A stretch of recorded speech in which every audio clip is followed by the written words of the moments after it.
사도신경으로 신앙 고백 드림으로 새벽 예배 시작합니다. 전능하사 천지를 만드신 하나님 아버지를 내가 믿사오며 그 외아들 우리 주 예수 그리스도를 믿사오니 이는 성령으로 잉태하사 동정녀 마리아에게 나시고 본디오 빌라도에게 고난을 받으사 십자가에 못 박혀 죽으시고 장사한 지 사흘 만에 죽은 자 가운데서 다시 살아나시며 하늘에 오르사 전능하신 하나님 우편에 앉아 계시다가 저리로서 산자와 죽은 자를 심판하러 오시리라. 성령을 믿사오며 거룩한 공회와 성도가 서로 교통하는 것과 죄를 사하여 주시는 것과 몸이 다시 사는 것과 영원히 사는 것을 믿사옵나이다. 아멘. 이 아침에 우리에게 주시는 하나님의 말씀은 골로새서 4장 2절에서 9절까지 말씀입니다. 골로새서 4장 2절에서 9절 말씀까지. 우리 말씀 찾으셨으면 한 목소리로 같이 읽습니다. 기도를 계속하고 기도에 감사함으로 깨어 있으라. 또한 우리를 위하여 기도하되 하나님이 전도할 문을 우리에게 열어주사 그리스도의 비밀을 말하게 하시기를 구하라. 내가 이 일 때문에 매임을 당하였노라. 그리하면 내가 마땅히 할 말로써 이 비밀을 나타내리라. 외인에게 대해서는 지혜로 행하여 세월을 아끼라. 너희 말을 항상 은혜 가운데서 소금으로 맛을 냄과 같이 하라. 그리하면 각 사람에게 마땅히 대답할 것을 알리라. 두기고가 내 사정을 다 너희에게 알려주리니 그는 사랑받는 형제요 신실한 일꾼이요 주 안에서 함께 종이 된 자니라. 내가 그를 특별히 너희에게 보내는 것은 너희로 우리 사정을 알게 하고 너희 마음을 위로하게 하려 함이라. 신실하고 사랑을 받는 형제 오네시모를 함께 보내노니 그는 너희에게 온 사람이라. 그들이 여기 일을 다 너희에게 알려주리라. 아멘. 오늘은 함께 읽으신 골로새서 4장 2절에서 9절 말씀을 중심으로 지혜롭고 은혜롭게 행하라 라는 제목의 말씀으로 잠시 은혜를 나누겠습니다. 어제 말씀에서 사도 바울은 그리스도로 옷 입고 살아가는 삶이 어떤 삶인지에 대해서 말씀했습니다. 한마디로 말하면 성령의 열매를 맺는 삶이라고 할 수 있는데요, 서로 용서하고 사랑하고 평강이 넘치고 말씀이 넘치고 예수님만 의지하며 살아가는 감사하는 삶입니다. 그래서 가족 관계뿐만 아니라 사회생활 가운데서도 바른 관계를 맺으며 살아가는 삶을 말씀했습니다. 이제 오늘 본문에서 사도 바울은 계속해서 그리스도로 옷 입고 살아가는 실제적인 삶의 모습에 대해서 말씀해 주고 있습니다. 먼저 기도에 관해 권면해 줍니다. 2절 말씀에 기도를 계속하고 기도에 감사함으로 깨어 있으라 그럽니다. 기도를 계속하라 그럽니다. 그러니까 기도 생활에 힘쓰라는 말이죠. 우리가 잘 아는 데살로니가전서 5장 17절에서 말씀하는 것처럼 쉬지 말고 기도하라라고 하는 그 말씀과 맥을 같이 하고 있습니다. 여러분, 이 말은 하루 종일 그렇게 중얼중얼거리면서 쉬지 말고 기도하라, 여러분, 이 말이 아닙니다. 가끔 하루에 5시간, 7시간, 10시간씩 그렇게 기도하는 분이 있습니다. 그리고 그걸 자랑으로 여기면서 말씀하시는 분들이 있습니다. 여러분, 아니죠. 하나님이 그렇게 기도하도록 우리의 삶을 몰아가신다면 물론 우리는 그렇게 기도하셔야 합니다. 그러나 그렇다고 그것이 자랑할 일은 아닌 거죠. 쉬지 말고 기도하라고 하는 이 말씀은 삶의 모든 순간에 늘 그 하나님을 모시고 그 하나님 의지하고 그 하나님과 교통하는 삶을 살아가라는 그런 뜻입니다. 그래서 저는 이 새벽 시간에 첫 시간을 하나님 앞에 기도로 시작하는 것이 참 중요하다 생각합니다. 첫 시간을 하나님 앞에서 말씀과 기도로 시작하면서 하루의 나머지 삶을 그 주님을 모시고 그 주님과 동행하며 그 일상의 삶 속에서 기도하는 마음으로 그렇게 하나님의 백성답게 살아가는 것이죠. 이것이 바로 기도를 계속하는 성도의 삶이라고 할 수 있습니다. 그리고 이어지는 2절 후반부에 보면 기도에 감사함으로 깨어 있으라 그렇게 권면합니다. 좀 더 정확하게 표현하면 감사가 있는 기도로 깨어 있으라 이 말입니다. 그렇다면 감사가 있는 기도란 어떤 기도겠습니까? 여러분, 바울이 말하는 성도의 감사는 어떤 조건 때문에 일어나는 감사가 아닙니다. 주님 앞에 나를 부인할 때 생겨날 수 있는 범사에 감사를 말하는 겁니다. 그런데 이렇게 범사에 감사할 수 있는 기도는 여러분 아무나 할 수 있는 게 아닙니다. 나의 모든 것이 하나님의 은혜임을 알 때, 그때 비로소 상황과 조건을 뛰어넘어 모든 상황에서도 어떤 순간에서도 범사에 감사할 수 있습니다. 하나님이 은혜로 나를 구원하셨고 그 하나님이 나를 지금도 사랑하시고 은혜 가운데 붙들고 계시고 하나님이 우리의 삶을 주관하고 계신다는 것을 인정할 때 비로소 우리는 모든 상황 속에서 그 일이 내 뜻대로 되어지지 않는다고 할지라도 그 속에서도 우리는 감사할 수 있는 것입니다. 그러므로 오늘 사도 바울이 골로새 교회 성도들에게 감사가 있는 기도로 깨어 있으라 이 말은 그리스도의 은혜 안에 늘 깨어 있으라는 권면입니다. 여러분, 우리가 이 땅을 살아가면서 우리가 그리스도의 은혜 안에 깨어있지 않으면 우리는 상황에 내몰리게 됩니다. 우리의 현실이 그렇게 우리에게 던져주는 그런 말에 휘둘리게 되어 있습니다. 그렇기 때문에 우리는 늘 그리스도 안에서 그 은혜 가운데 깨어 있어야 그 모든 상황을 뛰어넘어 역사하시는 하나님의 손길을 바라보고 그 속에서 우리는 감사할 수 있는 것이죠.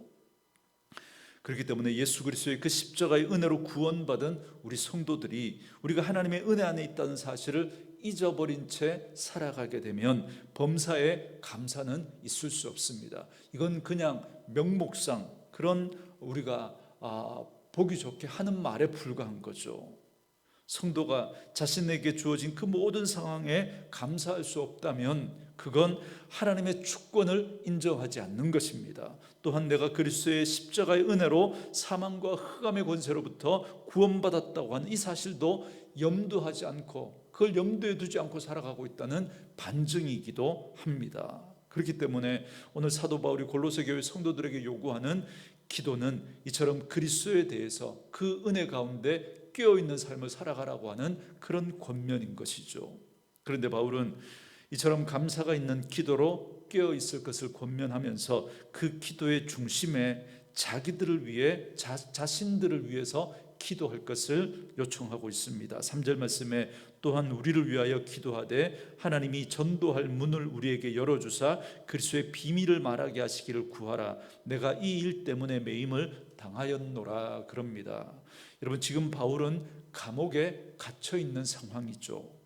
여러분, 이런 그의 상황과 형편을 생각할 때 가장 우선적으로 기도해야 하고 또 기도를 요청해야 될 게 뭐겠습니까? 그건 바로 이 감옥에서 하루빨리 나올 수 있도록 감옥의 문을 열어달라고 하는 그 기도 제목 아니겠습니까? 그러나 바울은 오히려 자신의 상황은 그대로 내버려 둔 채 감옥의 문이 아니라 전도의 문을 열어줄 것을 기도하면서 요청하고 있습니다. 그래서 그 감옥 안에서도 그리스도의 비밀을 말할 수 있게 해주기를 기도하라고 그럽니다. 그러니까 바울은 자신의 안위보다 복음 전도자로서의 그 자신의 사역, 그 사명을 온전히 감당할 수 있도록 그걸 위해서 기도해 달라고 부탁하고 있는 겁니다. 이처럼 바울은 이러한 기도를 통해서 사람의 뜻을 이루는 것보다 하나님의 뜻이 이루어지기를 위해서 기도하고 있는 것입니다. 이것이 바로 우리가 중보 기도할 때 가장 중요한 기도하는 사람의 자세라고 할 수 있습니다. 계속해서 바울은 성도의 삶의 모습으로서 불신자들과의 관계에 있어서 지혜롭게 행동하라 그렇게 권면합니다. 5절 말씀에 외인에게 대해서는 지혜로 행하여 세월을 아끼라 그럽니다. 여러분, 여기 외인이란 하나님을 믿지 않는 불신자를 말합니다. 그러니까 믿지 않는 불신자들과의 관계 속에서 지혜롭게 행해라, 지혜롭게 행동해라 그렇게 말씀하고 있는 겁니다. 그렇다면 어떻게 하는 것이 지혜롭게 행동하는 걸까요? 여러분, 오늘 말씀에 보면 세월을 아끼는 것이다 그렇게 말씀을 하고 있습니다. 지혜롭게 행동하는 것이 이게 무슨 말이냐면 우리는 불신자들과 어울려서 살아가게 되어 있습니다. 우리는 이 땅에 발을 딛고 살아가는 하늘 백성이기 때문에 불신자들과 분리해서 그렇게 단절해서 살아갈 수 없고 그래서도 안 됩니다. 그렇기 때문에 그들과 더불어 함께 살아가야 합니다. 그러나 그들과 함께 살아가되 그러나 그들의 삶에 우리가 동화되어서는 안 됩니다. 여러분, 하나님이 우리에게 원하시는 것은 거룩이죠. 거룩은 구별입니다. 그들과 함께 살아가되 그러나 그들과 동화되지 않고 이 땅을 살아가지만 하늘의 가치와 하늘의 방법과 하나님의 패턴을 가지고 살아가는 그 삶을 살아가야 합니다. 하나님의 자녀다운 삶을 살아가야 하는 것이죠. 그렇게 세상과 함께 살아가되 세상과 동화되지 않는 그런 구별된 그러한 모습을 통해서 살아가는 그 삶을 통해서 세상 사람들에게 매력적인 그리스도인으로 살아가야 합니다. 세상 사람들보다 더 착하고 매너 있고 예의 바르고 그들보다 더 따뜻하고 더 규모 있는 그러한 삶의 모습을 통해서 매력 있는 그리스도의 삶을 살아가야 합니다. 여러분, 이럴 때 이러한 우리의 삶을 통해서 전도의 기회를 얻을 수 있게 되는 겁니다. 우리가 우리의 삶이 전도지가 되어야 되는 거죠. 여러분, 우리가 전하는 그런 말과 그런 전도지 한 장보다 여러분, 우리의 삶이 하늘 백성다운 매력 있는 그리스도인의 삶이 되어질 때 그 삶이 가장 매력 있는 그런 전도지가 되어줄 수 있다는 사실을 꼭 기억할 수 있기를 바랍니다. 자, 이렇게 세월을 아끼며 전도의 기회를 얻는 매력적인 삶을 살고자 한다면 무엇보다 여러분 언어 생활에 유의해야 합니다. 여러분 6절 말씀에 너희 말을 항상 은혜 가운데 소금으로 맛을 냄과 같이 하라. 그리하면 각 사람에게 마땅히 대답할 것을 알리라 그럽니다. 여러분 여기 보면 우리말을 소금으로 맛을 냄과 같이 하라 그럽니다. 여러분 이 말은 시의적절한 말을 하라는 겁니다. 여러분 말 한마디가 천냥빚을 갚는다 그러죠. 똑같은 말이지만 여러분 그 말을 어떻게 표현하느냐에 따라서 그리고 어떤 때 어떤 말을 하느냐에 따라서 여러분 상황은 완전히 달라집니다. 그 말 한마디 때문에 사람을 죽일 수 있습니다. 여러분 폭력은 사람에게 그 육체적으로 상처를 입힐 수 있지만 여러분 말로 준 그 상처는 여러분 평생 갑니다. 평생. 그리고 여러분 그 상처는 그 사람의 몸도 망가뜨리고 그 사람의 영혼도 망가뜨릴 수 있기 때문에 여러분 그리스도인의 언어 생활은 너무너무 중요한 것이죠. 그래서 부주의하고 어리석은 말로 사람들에게 분노를 일으키고 실족하지 않도록 하라는 겁니다. 그러므로 우리는 바르고 덕이 되는 언어 생활을 통해서 세월을 아끼는 지혜로운 삶을 살아가야 할 것입니다. 이제 마지막 부분에서 바울은 동력자들의 이름을 소개하고 있습니다. 오늘 본문 7절과 9절에서는 두기고와 오네시모를 언급합니다. 여러분 7절 말씀에 두기고가 내 사정을 다 너희에게 알려주니 그는 사랑받는 형제요 신실한 일꾼이요 주 안에서 함께 종이 된 자니라 그럽니다. 여기 두기고는 신약 성경에 한 5번 정도 언급이 되고 있는데요. 그런데 뭐 그렇게 비중 있는 모습으로 나오지는 않습니다. 뭐 그가 설교를 했다든가 아니면 기적을 행했다든가 어떤 위대한 사건을 뭐 행했다는 그런 기록이 전혀 없습니다. 그러니까 오늘 이 세상의 기준으로 본다면 이 사람은 별로 대단한 일을 한 사람이 아닌 거죠. 그는 주로 바울의 심부름을 담당했습니다. 그래서 오늘 본문에서도 바울은 내 사정을 너희에게 알게 하리라 그럽니다. 그러니까 두기고는 바울의 편지를 골로새 교회에 전달해 준 그 역할을 했던 사람인 거죠. 그는 별로 대단해 보이는 일을 한 게 아닙니다. 신약 성경에서 그렇게 비중 있는 그런 모습으로 나타난 부분이 한 군데도 없습니다. 그러나 그의 수고와 헌신으로 당시 바울의 편지가 골로새 교회에 전달되었고 그래서 그 골로새 교회에 또 큰 유익을 주었을 뿐만 아니라 여러분 오늘 우리들도 이 골로새서를 우리가 읽고 있지 않습니까? 여러분 그렇게 할 수 있었던 그 중요한 그 역할 가운데 바로 이 두기고의 역할이 있었다는 것입니다. 아마 두기고는 자기가 한 일이 이렇게 하나님의 말씀인 이 성경이 이 골로새서로 기록이 되어져서 우리 손에 전해질 거라고 여러분 그렇게까지 생각하지 못했을 겁니다. 그저 작고 사소한 일처럼 보였던 그 일이지만 그러나 신실하게 자기에게 주어진 그 일을 감당했을 때 하나님은 그의 그러한 삶을 통해서 하나님은 이렇게 귀한 일을 감당하게 하셨던 겁니다. 여기서 우리는 어제 본 3장 23절 말씀이 생각납니다. 무슨 일을 하든지 마음을 다하여 주께 하듯 하고 사람에게 하듯 하지 말라. 여러분, 이 삶을 가장 본보기로 잘 보여주었던 인물이 바로 이 투기고라고 할 수 있습니다. 그는 자기에게 맡겨진 일에 큰 일, 작은 일 가리지 않고 충성스럽게 감당한 충성과 순종의 본을 보여주었던 인물입니다. 저는 오늘 우리 교회 안에도 이런 투기고와 같은 사람들이 많아졌으면 좋겠습니다. 하나님 앞에서 크고 작은 일은 없습니다. 단지 각자 자신이 해야 할 일, 하나님께서 맡기신 일이 있을 뿐이죠. 우리는 그 일을 이름 없이 빚도 없이 감당할 때 하나님은 정말 사소해 보이는 그 일들을 통해서도 하나님의 놀라운 일을 감당할 수 있다는 사실을 꼭 기억하시고, 그러한 일에, 우리에게 맡겨준 그 일에 최선을 다해서 성실히 감당해내는 저와 여러분 되어줄 수 있기를 주의 이름으로 축원합니다. 본문에 또 한 사람이 소개되고 있는데요, 9절에 오네시모가 등장합니다. 오네시모는 우리가 골로새서를 다루기 전에 빌레몬서를 다루면서 언급했던 인물이죠. 빌레몬의 종으로 있었는데 그 주인의 재산을 훔쳐서 달아난 노예였습니다. 바울은 이 투기고와 함께 오네시모를 골로새 교회에 지금 돌려보내고 있는 겁니다. 이미 우리가 빌레몬서를 통해서 살펴봤던 것처럼 오네시모가 비록 회개했을지라도 온전한 회복을 위해서는 주인이었던 빌레몬으로부터 용서가 반드시 필요했던 겁니다. 그래서 바울은 투기고에게 골로새 교인들에게 보내는 이 골로새서, 이 편지와 함께 개인적으로 빌레몬에게 보내는 빌레몬서를 같이 이 투기고의 손에 들려서 두 개의 편지를 같이 보내면서 함께 오네시모도 붙여서 그렇게 같이 보냈던 겁니다. 그는 앞서 3장 13절과 14절에서 말한 것처럼 용납과 용서와 사랑을 실천하도록 하기 위해서 하나님께서 지금 그렇게 하고 있는 겁니다. 바울을 통해서.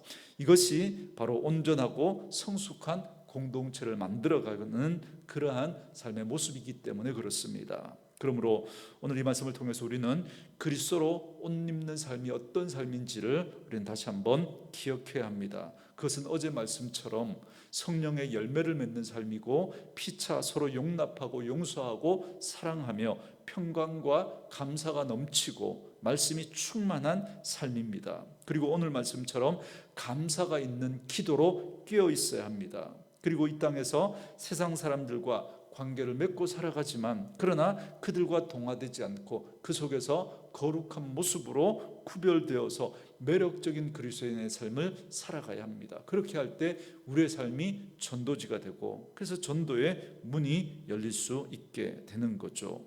그런 삶이 또한 지혜로운 삶이고 세월을 아끼는 삶이라고 말씀합니다. 그리고 투기고와 오네시모와 같이 우리가 서로가 서로에게 신실한 동력자가 되어서 주님의 몸된 교회를 이루어가는 아름다운 삶을 살아가야 합니다. 이것이 바로 그리스도로 옷 입는 바로 하늘 백성의 삶의 모습입니다. 저는 말씀으로 이 하루를 시작하는 저와 여러분에게 이러한 모습이 있기를 원합니다. 그래서 외인들을 향해서는 지혜롭게 행하면서 세월을 아끼기 바랍니다. 세상에 절대 동화되지 마시고 세상과 구별된 모습으로 살아 우리에게 맡겨준 그 인생, 그 시간을 낭비하지 마시고, 그리고 성도 간에 더욱더 기도로 깨어서 서로를 위해서 중보하며 서로 용납하고 사랑하는 신실한 동력자들이 되어서 주의 몸된 교회를 아름답게 세워가는 그런 저와 여러분 되어줄 수 있기를 주님의 이름으로 축원합니다.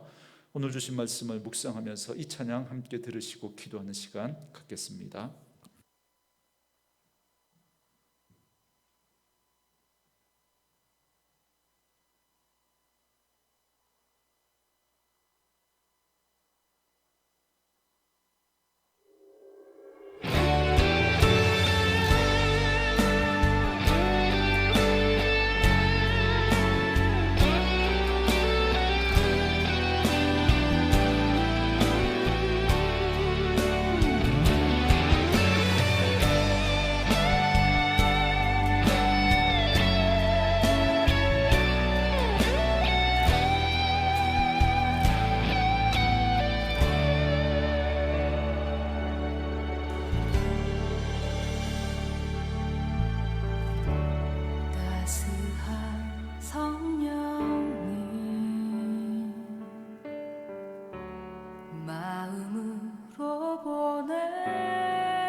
주어지는 평안함 만족함을